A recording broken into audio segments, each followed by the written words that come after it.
दोस्तों, जैसा कि आप लोग जानते होंगे, कई देश कोरोना वायरस की वैक्सीन को बनाने में लगे हैं। ऑक्सफोर्ड से लेके इटली, यूएस, जर्मनी और हमारे देश इंडिया में भी कोशिश जारी है। कुछ लोग कहते हैं कि इस साल के अंत तक आ जाएगी वैक्सीन, कुछ कहते हैं करीब 18 मंथ लगेंगे। लेकिन सच में कितना वक्त लगेगा? जितने भी वैक्सीन आज तक बने हैं उन्हें बनने में कितना वक्त लगा? सबसे जल्दी कौन सा वैक्सीन बना और सबसे लेट कौन सा? और ऐसे कितने वायरसेस हैं जिनके वैक्सीन आज तक नहीं बन पाए? इन सब के बारे में आपको इस वीडियो में डिटेल में पता चलेगा। तो वीडियो को अंत तक जरूर देखिएगा और वीडियो को लाइक कर दे और चैनल को सब्सक्राइब भी कर दीजिए।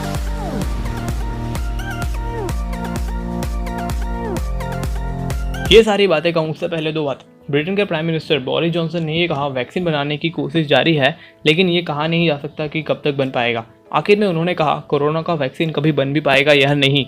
और WHO यानी कि वर्ल्ड हेल्थ ऑर्गेनाइजेशन के कोविड के जो एक्सपर्ट के तौर पे अपॉइंट किए गए हैं, उन्होंने कहा ऐसे कई वायरस हैं जिनके हमारे पास कोई वैक्सीन नहीं है।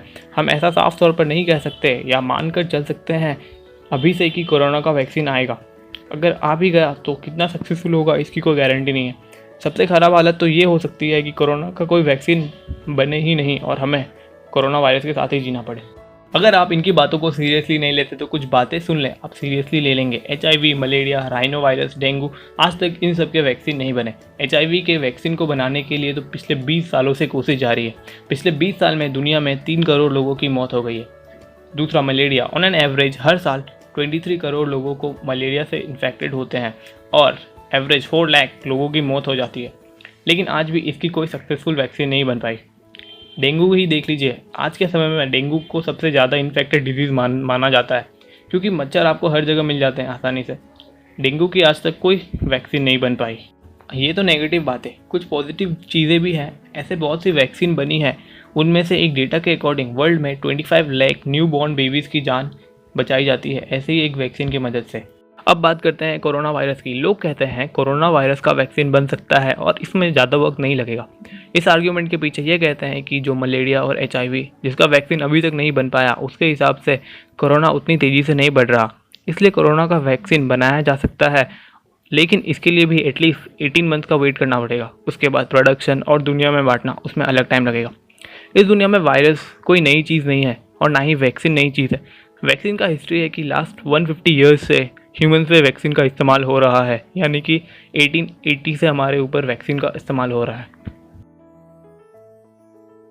आइए अब बात करते हैं वैक्सीन को कैसे बनाया जाता है। वैक्सीन बनाने का पूरा प्रोसीजर बहुत लंबा है, कॉस्टली भी है और रिस्की भी है। रिस्की इसलिए है क्योंकि इसमें बहुत सारी चीज़ें इन्वॉल्व होती है। आप लोग सोच रहे होंगे कि वैक्सीन बनाने में इतना टाइम क्यों लग रहा है। दुनिया के सारे बड़े साइंटिस्ट, बायोलॉजिस्ट लगे हुए हैं। US, ब्रिटेन, साइंस और मेडिकल साइंस इतना डेवलप हो गया है, फिर भी इतना टाइम क्यों? क्योंकि सबसे पहले जो वायरस आता है वो नया होता है। अलग अलग समय पे अलग अलग वायरसेस आते हैं। वायरस के ऊपर रिसर्च की जाती है, लेबोरेटरी में उसको डेवलप किया जाता है। जो भी उसके नतीजे निकलते हैं उसको एनिमल पे टेस्ट किया जाता है। उस ट्रायल के बाद जब लगता है कि ये खतरनाक नहीं है और इससे आदमी की जान नहीं जा सकती, तब इंसानों पे ट्रायल होता है। जब इंसानों पे ट्रायल होता है तो एक डेटा के अकॉर्डिंग फर्स्ट फेज़ में 37% फेल हो जाता है।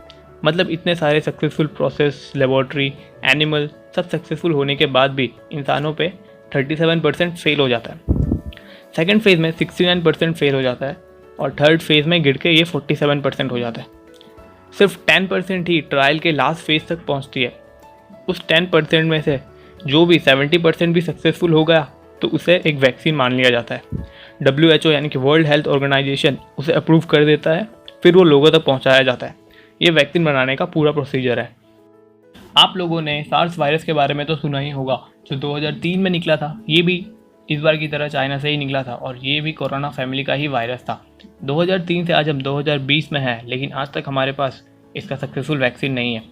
और जिन डिजीज़ का बड़ी मुश्किल से वैक्सीन बना है उसमें आता है cholera, influenza type B, papilloma virus, जापानी फीवर एंड रेबीज़ जो कुत्तों के काटने से होता है, उसका भी हमारे पास सक्सेसफुल वैक्सीन है। रोटा वायरस का भी सक्सेसफुल वैक्सीन है, लेकिन उसे डेवलप करने में हमें 11 ईयर्स का समय लगा था। पेपिलोना वायरस का वैक्सीन को डेवलप करने में हमें 15 ईयर्स का समय लगा था।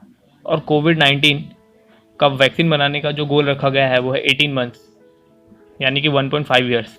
दुनिया में जो सबसे जल्दी वैक्सीन बनाया गया था, जिसका रिकॉर्ड सबसे कम समय का था, वो था इबोला वायरस का वैक्सीन। वैक्सीन के 150 ईयर्स के हिस्ट्री में ये इबोला वायरस का वैक्सीन सबसे कम समय में बनाया गया था। उसको डेवलप करने में 4 ईयर्स का समय लगा था।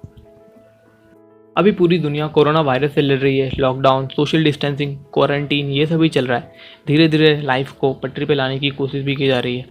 एक सच्चाई ये भी है कि दुनिया में करीब 100 लेबॉर्ट्रीज़ में कोरोना वायरस के वैक्सीन पे काम किया जा रहा है। लेकिन स्टैटिस्टिक और डेटा मैंने आपको बताया है कि कौन से वैक्सीन बने अभी तक और कौन से नहीं बने, और बने तो कितने समय में बने। तो आज के वीडियो में बस इतना ही। अगर आपको वीडियो अच्छा लगा हो और आपको वीडियो से कुछ इन्फॉर्मेशन मिली हो तो वीडियो को लाइक करें, चैनल को सब्सक्राइब कर दें ऐसे ही इंटरेस्टिंग वीडियोज़ के लिए। मिलता हूँ अगले वीडियो में, तब तक स्टे सेफ, टेक केयर।